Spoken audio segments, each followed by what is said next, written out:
Welcome, everyone. Thank you so much for joining us for this AMPO webinar brought to you by our Core Products Interest Group. My name is Ellen Zaviska. I serve on the AMPO staff as Transportation Planning Manager, and I am so glad you're joining us today for this webinar. As I said, this webinar is organized by our Core Products Interest Group. We could not do this work without the volunteers who help lead the interest groups here at AMPO. And they help us choose topics and speakers that are relevant for the community. And I think today's webinar will be no exception. On the next slide, you'll see just a couple of housekeeping items. There you go. I ask you to keep your mic muted when you're not, when the presenters are doing their thing. You are, however, welcome to put any questions and comments in the chat at any moment. We will get to those after the speakers have shared their information. We do record the meetings and we share notes and slides and also video on our member platform within a week or two after the event, and ask if you don't mind to add your MPO name to your Zoom handle so you know where we're joining us from. And with that, I will introduce our moderator for today. Amy Luft is with the staff of COMPAS, which is the Community Planning Association of Southwest Idaho. She's got over 30 years of experience in project management, outreach, and communication. She's been with COMPAS for over 15 years. So she's very involved in all of their work there, especially planning, programming, policy initiatives.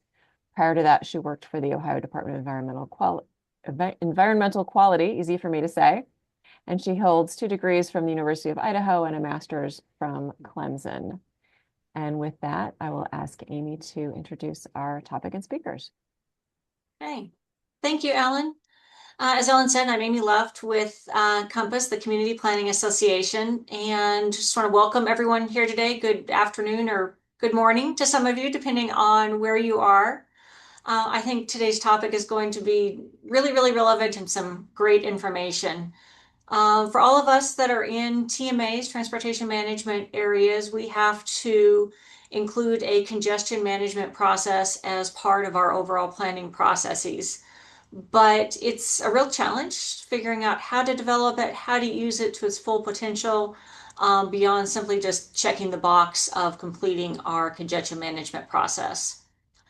So today our speakers are people who really are doing it right, have some really forward-thinking ideas, some best practices that they will share with all of us to hopefully help us all as we're moving forward with our CMPs to be able to hopefully get closer to doing it right and using it to the best that we can to really get the full use out of it.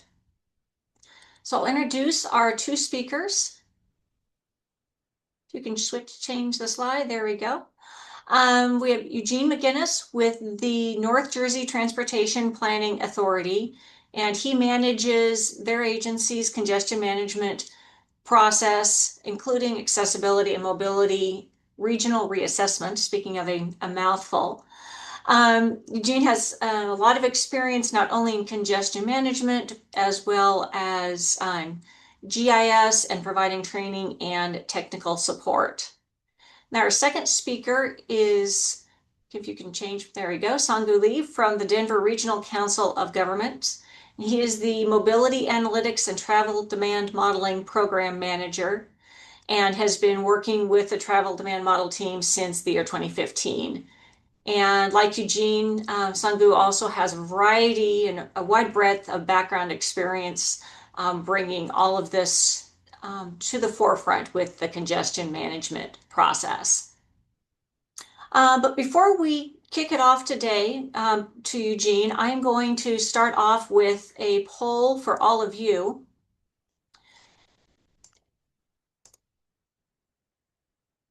Oops, there we go. And just want to ask you, if you had to rate your agency's congestion management process, how would you rate it? Are you killing it? Do you need desperate need of help? Right now, we look like we're coming in mostly pretty good. Some of you are killing it. That's good to hear. We may call on you later to add a little bit more information to that. A few of you are really needing some help, and a lot of you are in between. I'm going to give it just another minute or a few seconds or so as we slow down on the answers coming in. Looks like people have pretty much stopped answering, so I will share with you what we've got. With 17% of you killing it, good job. 55% feeling pretty good about it. 23 not so hot, and 6% really needing some help. So hopefully between Eugene and Sangu, we'll be able to help all of you today, including those of you that are killing it. But at the end, if we have time, we'll ask some of you to share some of your best practices as well. Uh, so with that, I will go ahead and turn you over to Eugene to kick us off today. Eugene.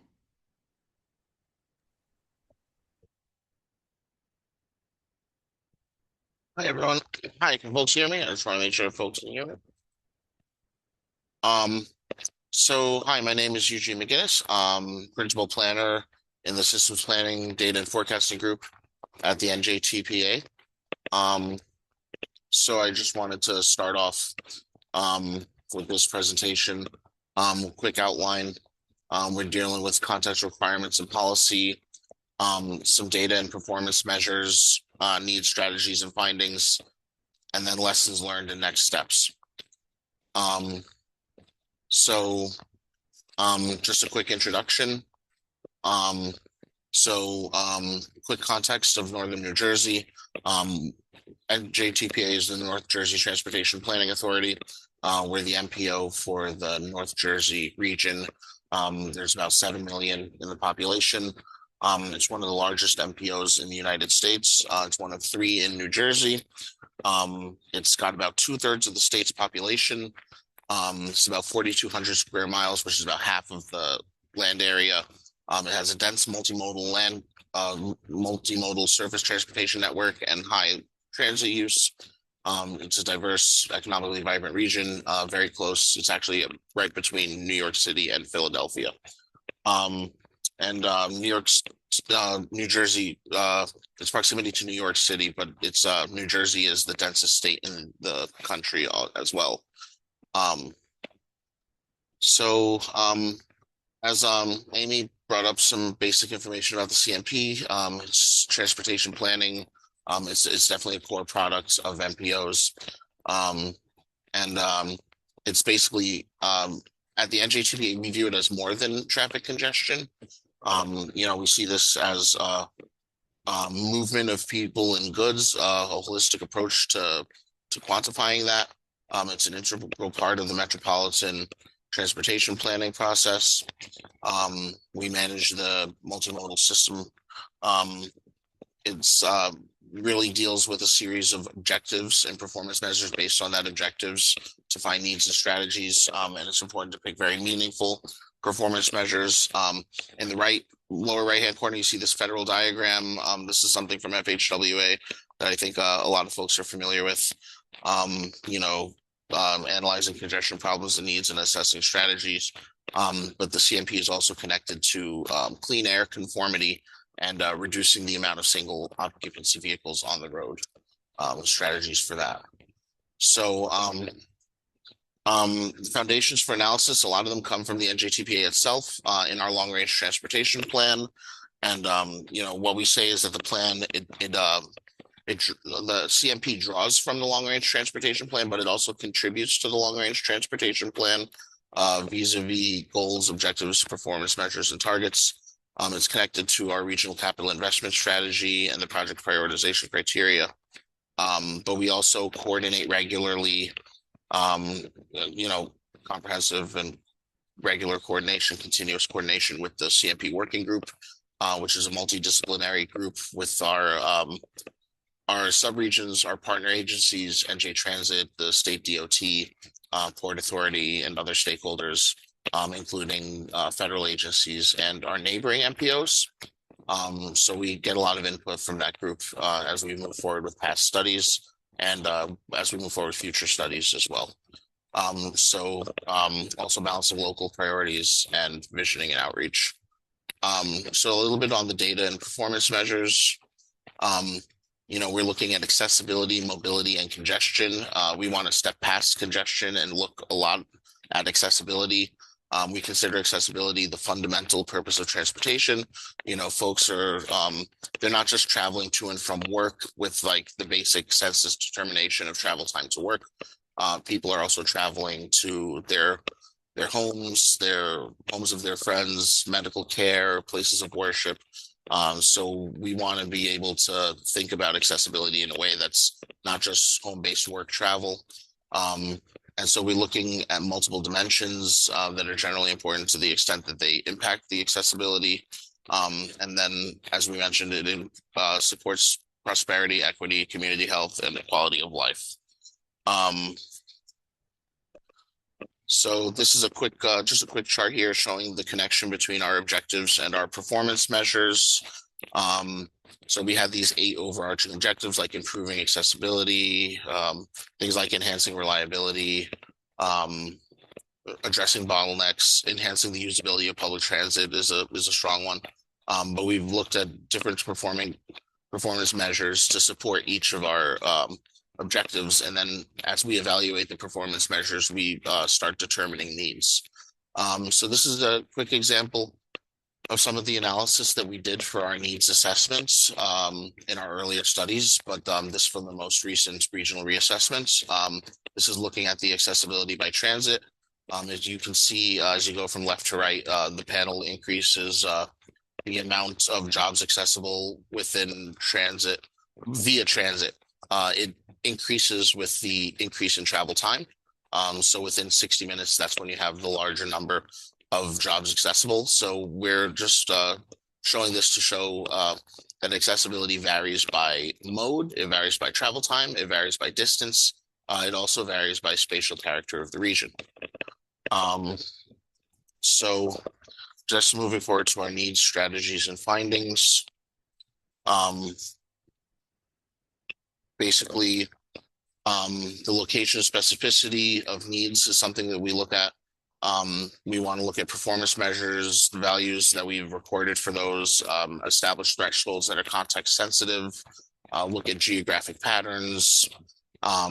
We also, we mine through findings of prior studies because the CMP is an iterative process. We go through it about every time we do the long range plan, about every 4 years. So prior iterations have happened 4 years in the past, and on that cycle going back even farther. But there are also related studies like our assessment of system connectivity, just related studies to accessibility and congestion that inform future CMPs. And I already mentioned the consultation that we have with our working group, and also with our committees, RTAC, joint committees, that are related to us, also communication with our board. So when we identify needs, this is just a quick example of some of the needs that come up. Access to work, travel time to work, the mean trip time for the region, transit competitiveness with private automobile, things like pedestrian safety, roads that are susceptible to crashes.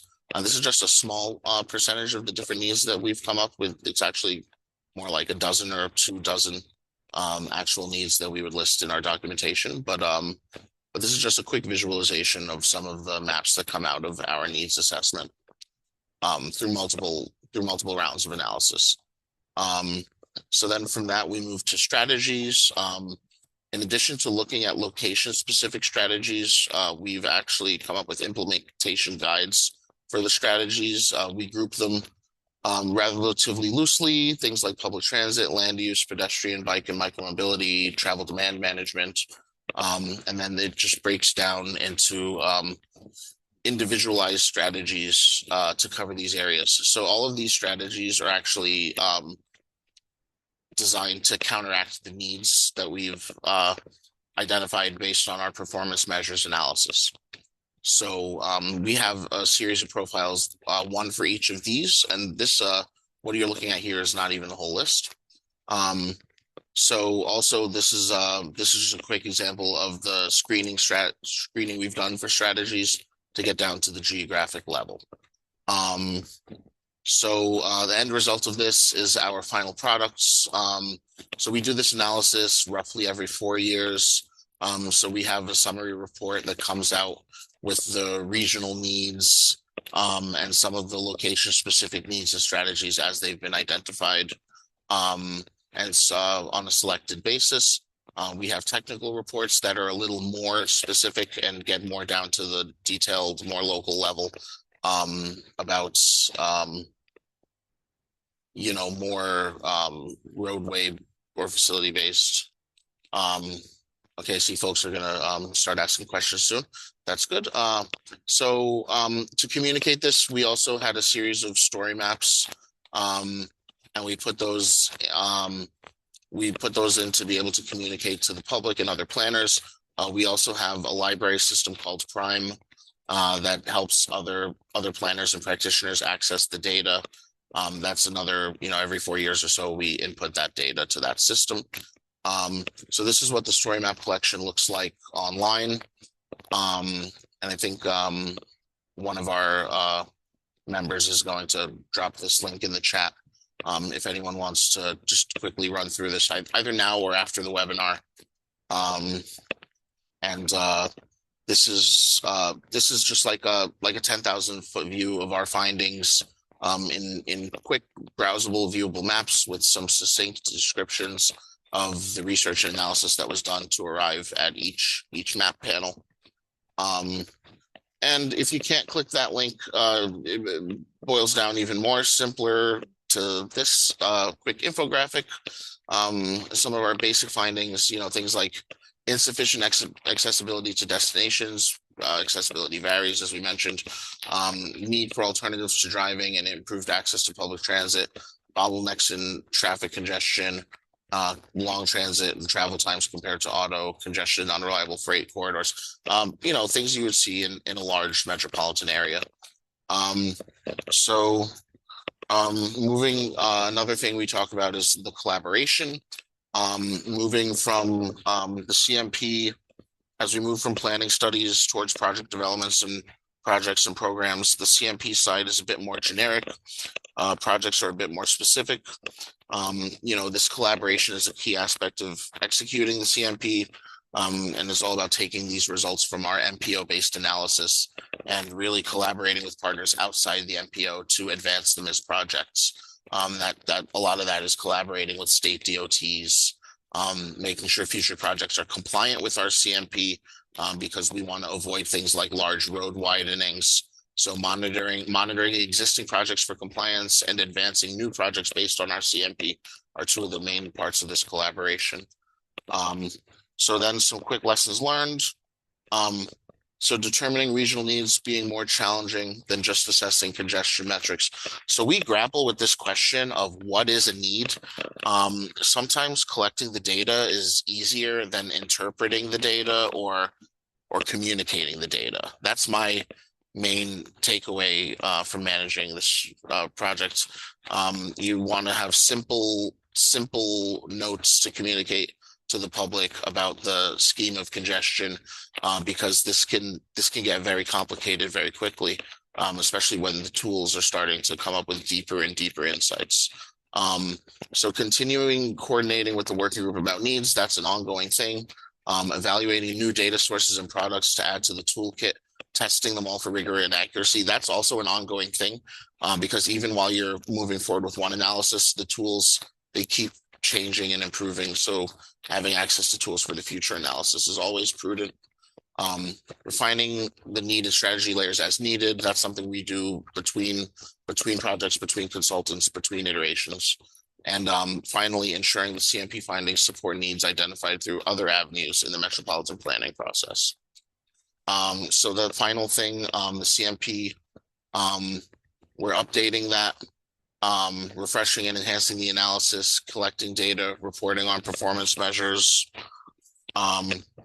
applying modeling of scenarios, monitoring project implementation and collaborating, as I mentioned, communicating with the public always, and outreach. I feel like outreach, we have some things that we do stronger outreach for than others. CMP is not the biggest outreach that we do, but we do a lot of coordination that's just not exactly outreach with the public, but the final products do end up reaching the public.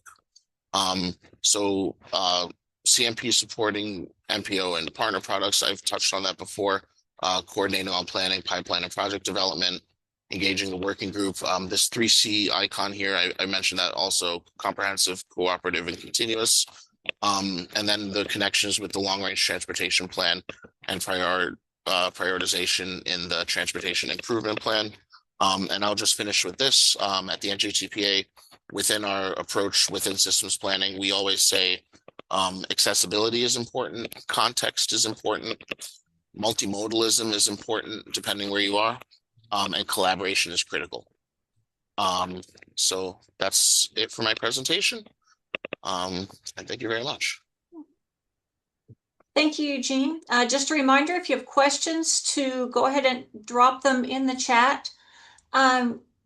Hunter, I see you've dropped a question in the chat. Do you want to unmute yourself and elaborate a little bit more on your question, and you can go ahead and ask it out loud? Sure. Thanks, Amy. Yeah, just wondering, I've seen a lot of other NPOs have policies tied to the congestion management process and capacity projects. Like through their project application process, you have to demonstrate that you basically exhausted all your other options, or that those strategies would not be effective in your area. Do you have a policy like that at the NPO level? So we do. We're not supposed to authorize road widenings without demonstration that other alternatives have fallen short. However, there's a lot of flexibility in determining that, and it seems like we do a lot of negotiations at that level. So I can't say it's pretty much rare that we've confronted project stakeholders over a widening or that type of thing, but it ends up, in our experience, being some kind of ongoing negotiation. Whether it's not exactly a hard and fast rule, I would say, that we enforce very roughly. It's a little flexible in the way we've interpreted it, and I wouldn't say we have a very long history of ruling one way or the other. Okay, thank you. Thanks. And then we have a question on how the performance measures from the CMP inform your long-range transportation plan. Is it Priyanka? I'm afraid I'm going to mess that up. Would you like to unmute yourself and share a little bit more about your question? Yeah, sure. Thank you. So yeah, my question was because performance measures are always a big part of the CMP, I was wondering if any analysis from those performance measures, like for example, bottleneck locations, is that ever used to inform projects in the LRTP? And if so, then how is that process integrated?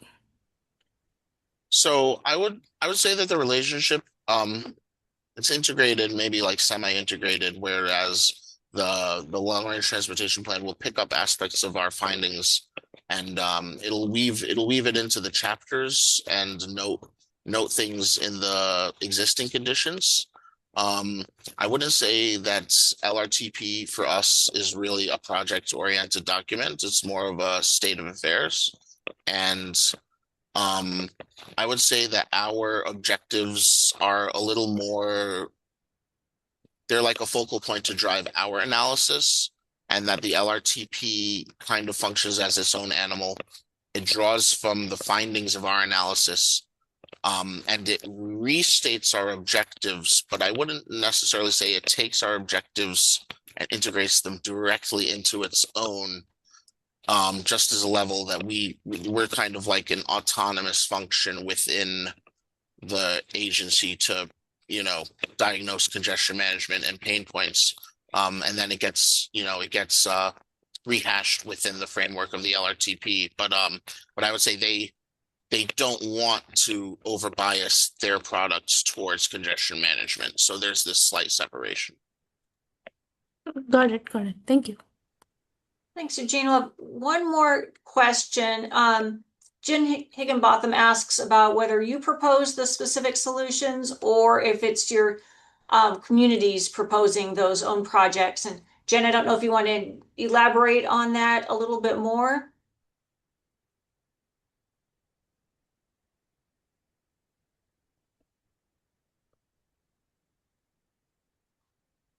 I'm not hearing. Jen's still with us, or I can speak on Okay, that quickly. thank you. So basically, I would say the CMP, the strategies are strategies designed to spur on a type of project. I would say it falls short of becoming a register of projects, but our future development, we're constantly moving in that process, in that direction of orienting the process towards projects. But I would say that right now, most projects that are in our tip are probably coming more from the local communities or the DOT or the local sponsors, whoever's been sponsoring them, the way it's been going. And I would say, yeah, we're right now largely a reference, a body of findings, also a reference for implementation, a guidance reference for implementation, but a technical reference for assessing needs. Ellen, I've got one more hand raised. Do we have time for one more question before we transfer over to Sangu? Sure, it's fine with me. Okay. Kendall, I see you've got your hand raised. Do you want to share your question? Yes, ma'am. Thank you.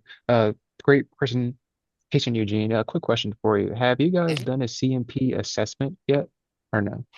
Um, can you quickly elaborate what is a CMP assessment by the Okay, so lingo? Yeah. yeah, we had our FHWA certification review a few years ago, and they told us that we needed to do a CMP assessment. And the gist of it is a status update on your congested corridors and seeing like if the management strategies that have been implemented have been effective, and a pretty much a status update on your congested corridors is what it is. So that's interesting. Because I think we had our cert review relatively recently, and in prior times, this I'm not sure whether they thought we had addressed this or asked for something similar to this. Mm, We do look at corridors. I would say our congestion corridor approach is a little different than some other MPOs. And I think when Sangu speaks, he's going to share more, like a little more of a corridor based, little more assessment driven. But okay. I don't know if they demanded that from us in the last cert review, but yeah, we can definitely talk more offline. Yeah, yes, sir. Thank you. Thanks. Okay, thank you. I'm now going to turn you over to Sangu, but just before we do that, I'm going to have another poll question for you. If I can find my mouse, there we go. Give me 1 second here. There we go. So about 25% or so of you indicated that you were having some struggles with your CMP. Others of you said you thought it was going fairly well, but nothing is ever perfect.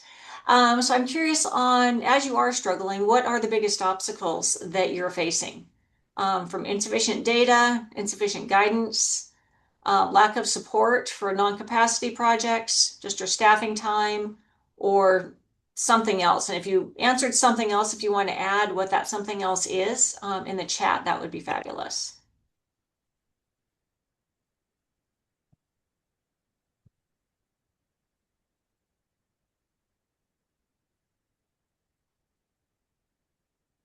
Results are coming in right now. We're fairly kind of evenly split across all 4 categories, but staff time and resources actually just took a little bit of a jump. Give it just another minute now, but not enough hours in the day seems to be kind of taking the cake.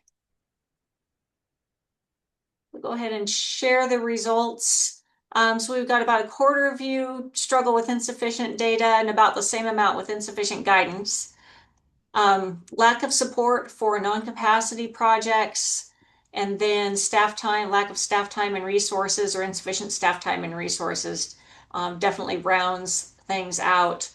A couple of the others that were noted in the chat included fairly minimal congestion compared to other areas and making it meaningful when addressing congestion is not necessarily a priority.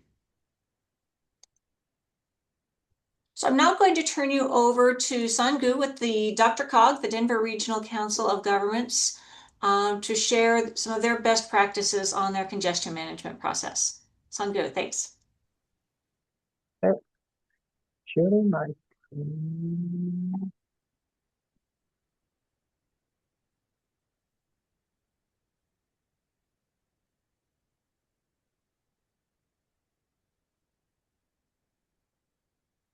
Okay.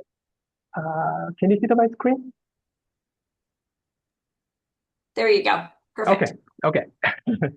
Hi, my name is Sanguri. I'm a Mobility Analytics Program Manager here in Denver Regional Council of Government, aka Dr. Cobb. So I'll be presenting some of the congestion management process today.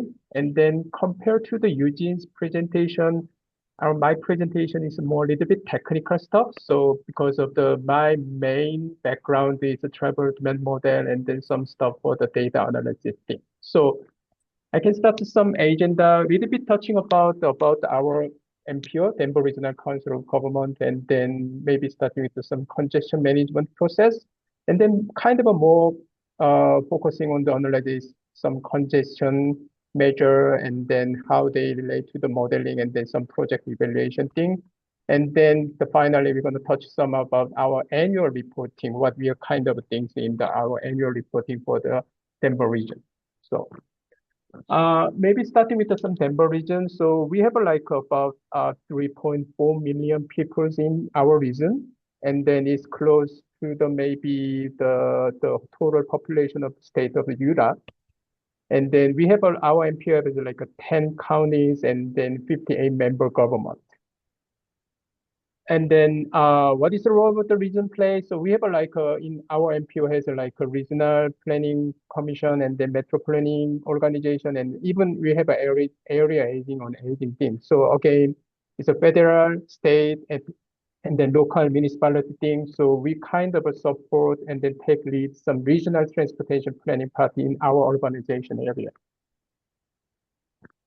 So this is one of our MPO kind of organization structure. So again, we have like a DRCOG board of directors and then some RTC and then some transportation advisory committee, TAC, and then we have some other ad hoc and then working group as well. So all those stage, we have some public committee here. And then this is also, we have like some partner agency with the Colorado Department of Transportation, CDOT, and then Regional Transportation District, one of our major transit service organization.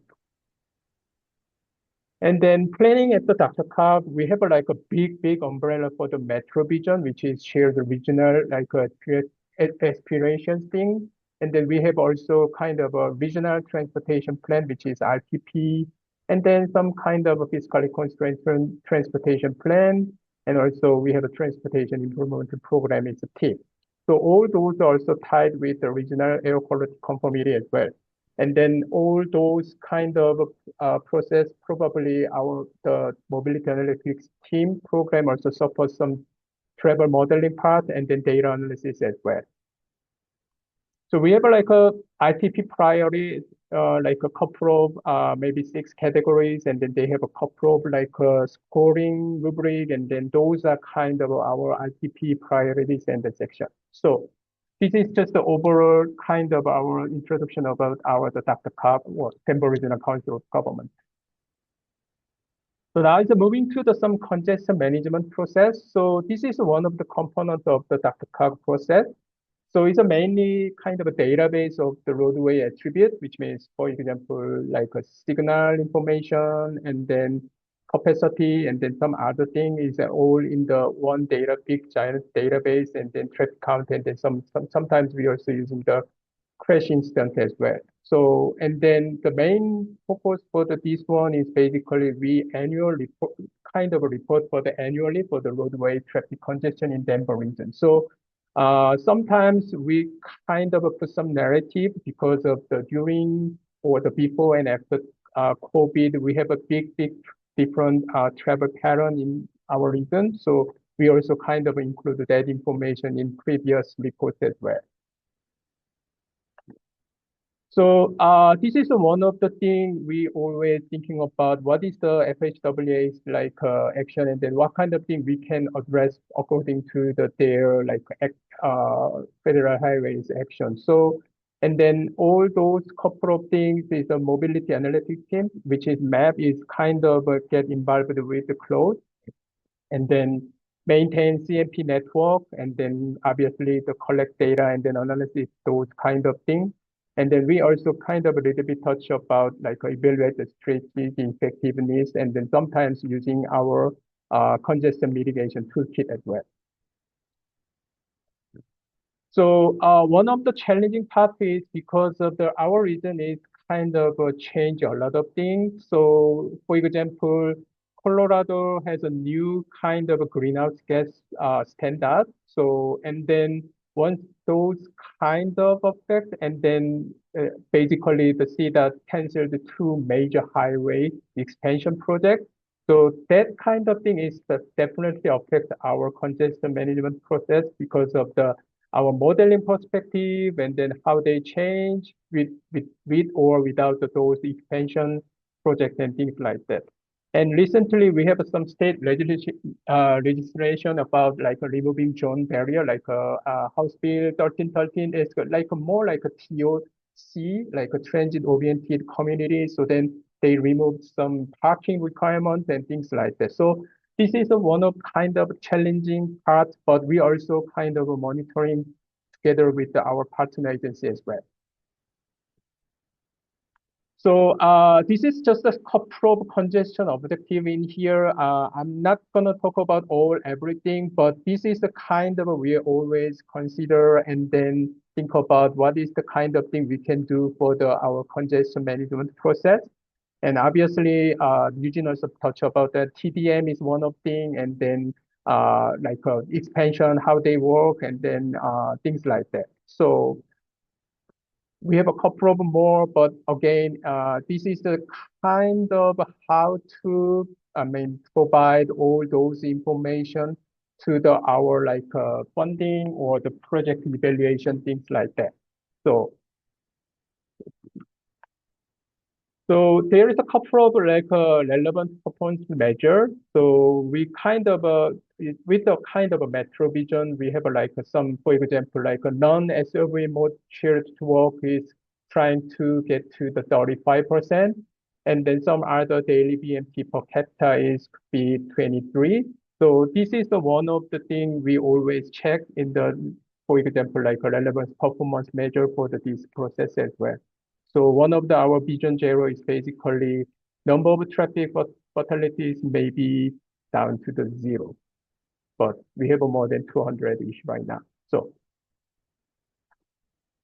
okay, it's more focusing on the like how to identify the congestion in our region. So we kind of take like two different category because of due to the roadway characteristics and then attribute. For example, we kind of two freeway versus arterial data analysis. And then FHWA dimension of the congestion is there are four categories: intensity, duration, and extent, and then variability in here. And then because of the freeway and arterial has a little bit different characteristic and then attribute. For example, freeway kind of doesn't have any signal and some other thing, but parking and other thing, but arterial has a lot of like the signal and then parking and in and out and those kinds of things. So we have a little bit different approach about evaluate all congestion measure in here. So, but this is the kind of we are always considering about in our big database and then evaluate the congestion measure. So obviously travel time variability, hours of delay, and then sometimes planning time index, which is directly from the index data set. So for the arterial, we have like crashes per 100 million PMT. So a little bit different approach for this depending on the freeway and then arterial. So this is maybe more my focus about this presentation. So we kind of use AADT base to get some our BMT for the segment.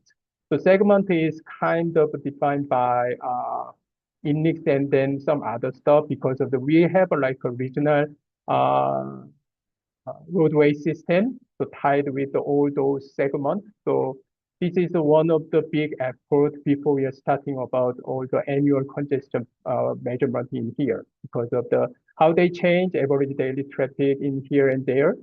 And then we also looking at the what is the BMP change over the years, and then what is the FHW estimate, and then C that's like Colorado Department of Transportation, C that's like automatic traffic record, how they change over the year or something like that. So this is the all combined, and then we decide like, oh, this is some change over staging over the year and things like that. If some data is not available and then some other things, so we also kind of try to get some growth rate to the each segment as well.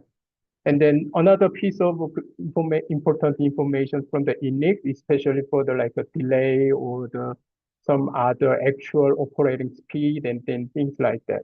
So all those like three, four variables is assigned for the each segment, and then we have like a kind of a composite score about the A to F. For example, like such as like a level of service and things like that. So this is just a log, but like one of example, you can see the like some left side, we have a segment ID and then some number of lane, and then what is the length mile, lane mile, and then what is the AADT, and then what is the index shows that, and then things like that. So in the end, all those four categories, and then we put the final score and then final grade as well. So after all these segments, and then we kind of identify what is the current and then future year congestion. Obviously, more population, more housing unit, and here and there, the growing the city in our region, basically more and more congested area in here. But again, some location, which is corridor congested only in 2024, that is identified because of there is some widening project or some other project other than. So it's small segment, but it's kind of how they work during the CMP process using our model and then some other index information for the future as well.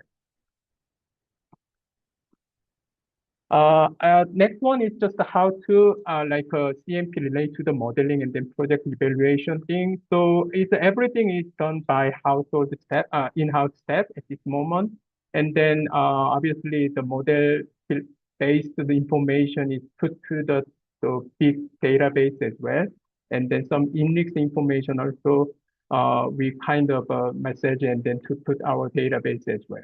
So at the end, we have like a kind of some projection of traffic volume to the future year as well. So this is one of the example. I just a little bit hide some project information, but you can see the one of the interchange. We have like a segment ID and then how they congestion score and then graded things in 2024 and versus 2050. And then one of the interstate phase one project is kind of near the like F, but currently it shows that like a 15.8 as a D, but in the end, 2050, they're gonna hike a little bit congested world. So this is one of the piece, I think the one of the question after the Eugene's presentation. So those kind of information we provide to our LLTP team, and then they kind of use this one of the like rubric to evaluate some project. So I don't know how to do that. It's for all this one because of some project is basically they don't have any information about this congestion score, but this is one of the information we provide to the LLTP. So. Okay, so main thing is another one is we kind of trying to maintain annual report. So what is the change about year to year? And then what is the specific topic analysis? So for example, last 2-3 years, we have kind of more focusing on the before and after COVID situation, how they change the travel pattern or the commuting pattern and some other thing as well. And then we also focusing on the transit and the shared micro mobility part as well. And then sometimes we kind of a narrative of finding about the regional goal as well. So sometimes we also kind of try to announce it to the media as well. So right side, you can see the 2023 annual report, but we are almost close to the publishment about the 2024 annual report, probably at the end of this year. So this is a couple of slides, following slide shows what is the change over the year in here. So basically the PMT part is not changing from the 2023 and 2024, but obviously a little bit increase of the population part, but a little bit decrease about the PMT and per capita as well. So there's a trend in ridership is before the pandemic, we have like almost 9 million ridership per month. But again, little bit struggle at this moment. But there is a couple of other like a pilot project for the zero fare for the better air. And then currently we have like a zero fare for the youth as well. So those are kind of what we are monitoring in the annual report. And then this is the kind of a real world example. This is the one of the RTD's wagon park and ride. The space is about 1,500, but again, previously it's almost the full capacity, but right now is barely used that one because of the maybe some telework option and then some other thing happening here as well. So we also monitor the telework rate. So this is the only kind of a single year for the ACS data at this moment. And then even though we have kind of a return to work and then hybrid work situation, I think our Denver region is one of the highest telework rate in the nation. So as you can see, the little bit bounce up, but we have to monitor more the next year as well, how they change. Some other states is decreasing after all those pandemic situation. So shared micro mobility seats, as you can see, the like introduced like 2020 at the time, maybe some COVID impact as well. But right now is like 4 times compared to the 2020 at this moment. So this is kind of some changing pattern, especially for the area about some e-scooter or the e-bike or some other thing in here. So especially for the CBD area and then some other city of Boulder and then some other location their usage is increased a lot. So that's why we also monitor this one as well. This is one of the new items for the top 20 bottleneck location in Denver region is from the INRIX data. And then this is one of the reference compared to our CMP as well. So basically, we know where is the bottleneck situation and then congestion happening here. And then this INRIX data for the bottleneck location is also support those kind of information as well. So this is a kind of a point is actually the queue is starting. So basically, even though some location is just a starting point of a queue and then maybe is extended to some other in the state as well. So one of the measurement is in the annual report is we are looking for what is the 2050 based on our travel model. So basically, one of the worst thing is basically like what if the 2 p.m. in 2050 is kind of congested currently in like a PM peak hour as well. So okay, so maybe some conclusion here is everything is done by in-house at this moment, but we also need a lot of collaboration with the partner agency and then sometimes other the division as well, the staff as well. So it's also a strong degree of the internal and external collaboration. And then we also have some challenges out there, and then for example, what is the involvement for the scoring in the next iteration of the RTP, or what is the big impact of the land use change and then telework thing? So we try to update the congestion mitigation toolkit as well. So we also monitoring some peer review and then idea exchange as well.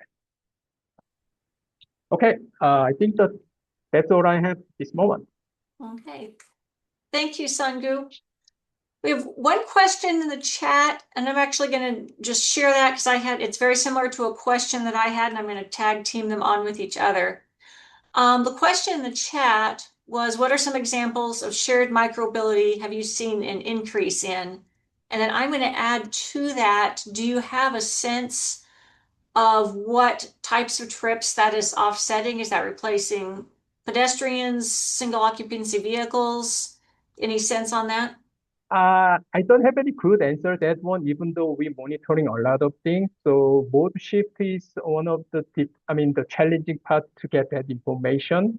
So, but we saw a lot of activities in the CBD area because of sometimes they're gonna use the bike that the designated path and then things like that. So, and then sometimes some good big event, for example, like some football game or whatever, you can see all those change to some access to the stadium or some other thing, but I don't have any good answer about how they ship. Oh, Jacob.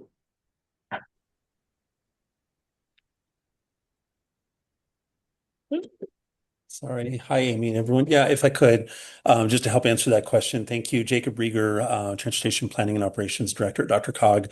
I actually put a link into the chat that hopefully is accessible to everyone. We're actually presenting this very topic to our committees this month and over the kind of last couple months. We do a comprehensive analysis on shared micromobility. So I've linked to a presentation that gives a lot of stats and a lot of information about what we're seeing. But I think the short answer, and this is probably not unique to Denver, is that starting with the pandemic in particular, but still continuing, is that people are really using micromobility. They're using the scooters, they're using the sort of those new modes to connect to transit, to replace short trips. We're just seeing a lot of activity with micromobility. So the presentation goes into a lot more detail. Great, thank you, Jacob. And then Tom, you had a question about the metrics used for the top 20 bottlenecks. Do you want to share your question and expand on that a little bit?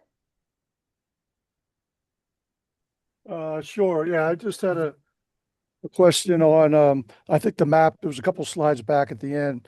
You know, we're looking at corridors as well, DVRPC, but the bottlenecks, we've mapped those as well. We identified those.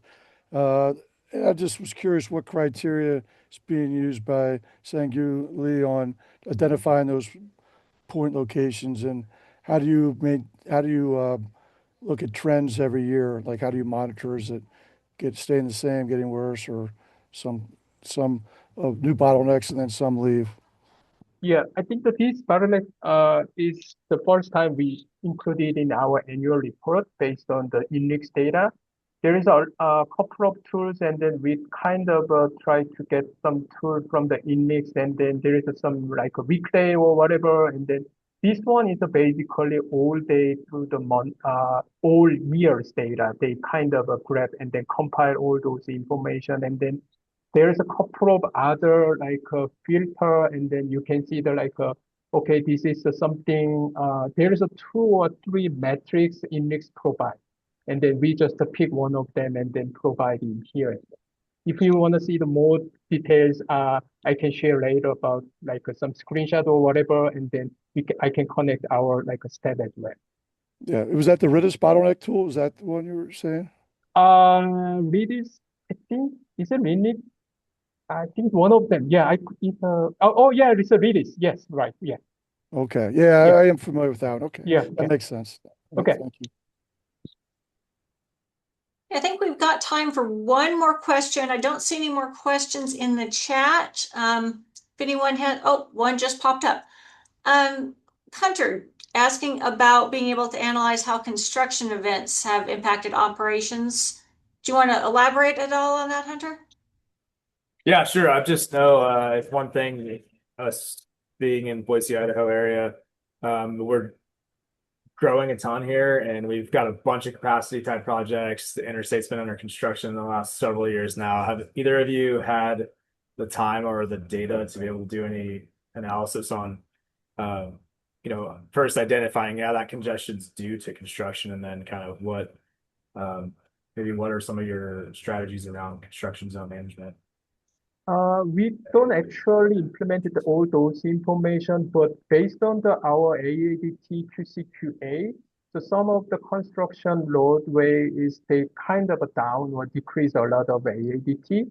So we just identify and then kind of massage about those process, but it's on the way or on the construction thing. We saw a lot of interstate like creating the new managed lane, things like that. So we saw like a deep, sometimes it's more congested because of those construction, and sometimes like a less number of AADT and things like that. But I don't know how to implement it in our process or something like that. Eugene, do you have anything you want to add to that or comment on how or if you have been able to analyze construction events in your and how they've impacted operations in your area? Well, we had one staff member, this is way back, look at the closure of the Pulaski Skyway, which is a key artery that carries Route 1 and 9 out from central Jersey into the suburbs. But I'm assuming that when they did that, they were doing it with like earlier forms of evaluation, earlier tech. Okay, I'm not seeing any more questions. Sangu and Eugene, thank you both so much. This has been really, really helpful, really informative. I think, turn you back over to Ellen for a couple of final remarks. But again, my thanks to both of you gentlemen. I really appreciate your all of your forward-thinking tactics and sharing those with us.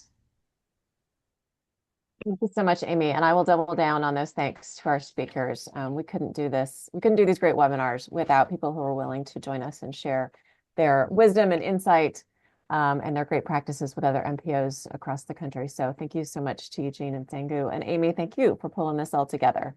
We also rely on our interest group leaders and volunteers, including Amy. So thank you so much for pulling this together. Thank you to all of you for joining us. This is a great community we're building, and we love all the questions and the comments in the chat. We will share out the notes and the slides and the recording of this webinar on our member platform within a week or two. And we've got one more AMBA webinar coming up this year before the holiday break. So that's next week from Socioeconomic Forecasting. And if I don't see you there, I hope you have a great holiday and Happy New Year. We'll see you next year. Take care, everybody. Thank you. Thanks. Take care. Thank you, Ellen.